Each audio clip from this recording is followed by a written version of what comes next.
பார்த்து ஓடியாடா, ஏன்டா இப்படி ஓடியார? நம்ம குமார் இருக்கிறாள, குமார். ஆமாம். அவனை பிடிச்சி எல்லாம் அடிச்சுட்டாங்கடா. அவனையா? அவன் பிரசாச்சேடா. அவன் நியூஸ் பேப்பரில் என்னமோ எழுதிட்டானாண்டா. அவனெல்லாம் பிடிச்சி அடின்னு அடிச்சுட்டாங்கடா.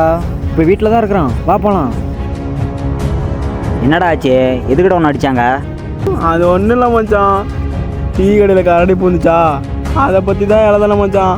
அதுக்கு பிடிச்சா அடி அடின்னு அடிச்சு விட்டாலே மச்சான். அப்படி என்னடா எழுதுன அந்த நியூஸ் பேப்பர் எடு. டீ எஸ்டேட்டில் கரடி கொர், காலை பெண் மிதித்ததால் உர், துரத்தியதால் 2 பேர் கெர். என்னடா இப்படி எழுதியிருக்கிற? கவி பேராசியா ரகுமானவே மிஞ்சிட்டடா மாப்பிள்ளை இன்னொன்று எழுதியிருக்கிறாங்கடா.